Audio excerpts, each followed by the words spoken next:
Bismillahirrahmanirrahim. Assalamualaikum warahmatullahi wabarakatuh. Nama saya Yeni Safitri dan kedua teman saya Putri Rizky Ananda dan Suan Eki Nanda Putra. Di sini kami akan menjelaskan materi tentang percabangan if dalam C#. Jadi bentuk if yang paling sering digunakan itu ada 3. Yang pertama if, yang kedua if else, yang ketiga if else if. Nah, di sini kita bahas bagian pertama yaitu if. Jadi di bagian sebelah kiri ini ada cara penulisan kode programnya. Nah, cara penulisan kode program ini ada 2 cara. Cara yang pertama yaitu if kondisi statement. Kemudian cara yang kedua if kondisi, kemudian buka kurung kurawal, kemudian statement, kemudian tutup kurung kurawal.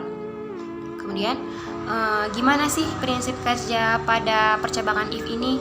Nah, prinsip kerjanya yaitu pernyataan if digunakan untuk mengevaluasi suatu kondisi. Konstruksi ini akan mengecek apakah suatu kondisi bernilai benar atau true, atau suatu kondisi bernilai salah atau false. Jadi, jika kondisinya bernilai true, maka statement yang ada di dalamnya akan dieksekusi. Nah, sebaliknya, jika kondisinya bernilai false, maka statement yang ada di dalamnya tidak akan dieksekusi. Di sini ada contoh kasusnya. Nah, pada contoh kasus ini kita menggunakan variabel x dan y, di mana nilai x-nya itu 78 dan nilai y-nya itu 60. Jadi nilai x-nya itu lebih besar daripada y, karena di sini kita akan mencari nilai true, biar dia hasil outputnya keluar.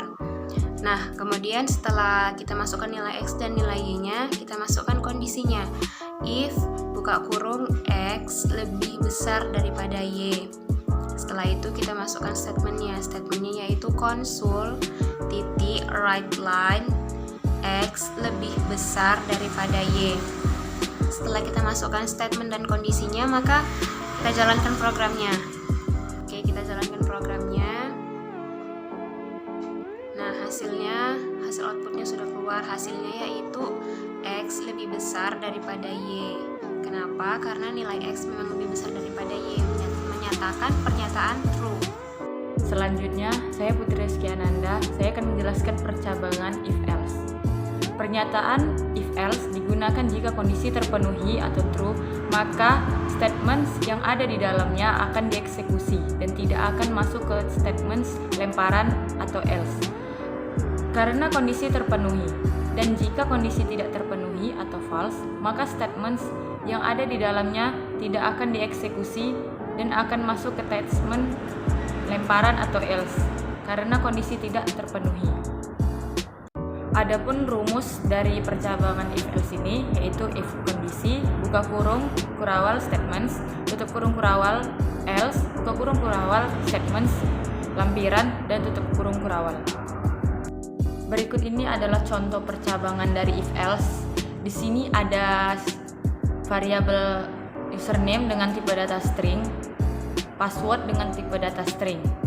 Untuk penginputannya, console write username ini untuk input username-nya, console write password untuk penginputan passwordnya. Lalu, if jika username-nya diinput dengan ilkom 4 dan password-nya diinput dengan juara, maka akan tercetak Anda berhasil login. Else, jika tidak, maka akan tercetak username atau password Anda salah. Lalu kita jalankan aja programnya. Di sini kita harus sesuaikan username dengan passwordnya. Lalu kita klik aja username-nya ilkom 4. Lalu passwordnya juara, lalu akan tercetak Anda berhasil login. Lalu kita jalankan kembali programnya.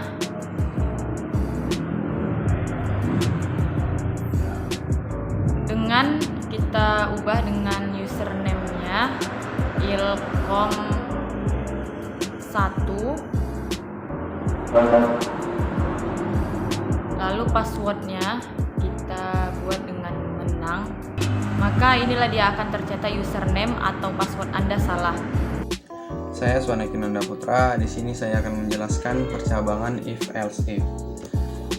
Pernyataan dalam percabangan if else if digunakan Jika kondisi 1 terpenuhi, maka statement yang ada di dalamnya akan dieksekusi.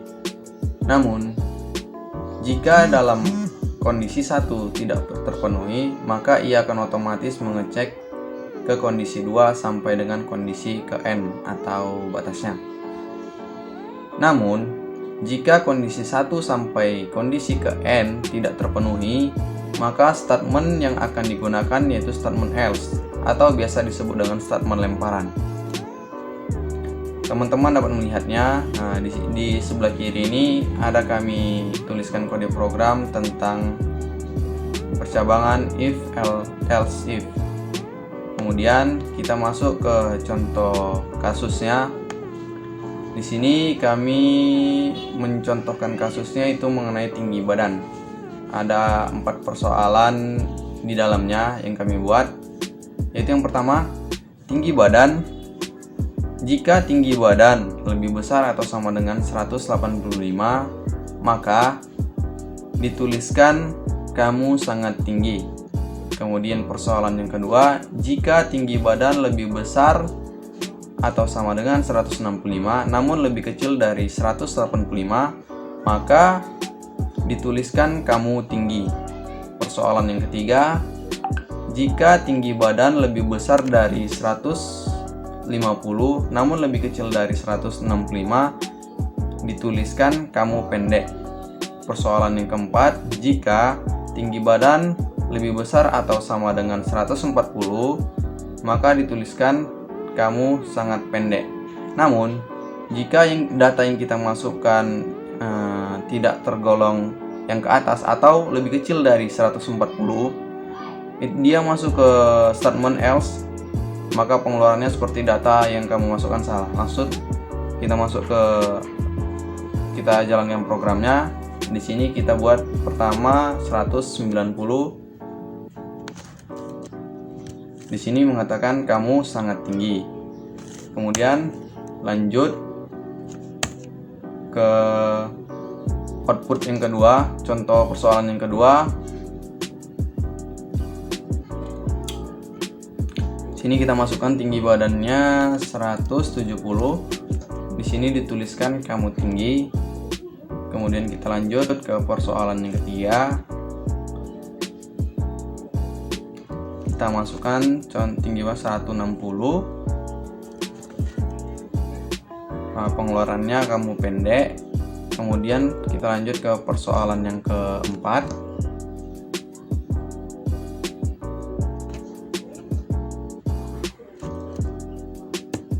Kita masukkan tinggi badan 148. Kemudian pengeluarannya yaitu kamu sangat pendek. Terus kita masuk ke statement yang terakhir yaitu statement else. Kita masukkan contoh programnya yaitu 139 karena 139 itu tidak termasuk bagian dari statement yang ibaratnya if atas. Maka terjadi pengeluaran yaitu data yang kamu masukkan salah. Itu aja yang bisa kami sampaikan. Mohon maaf apabila ada kekurangan atau kesalahan. Kami akhiri dengan wabillahi taufik wal hidayah. Assalamualaikum warahmatullahi wabarakatuh.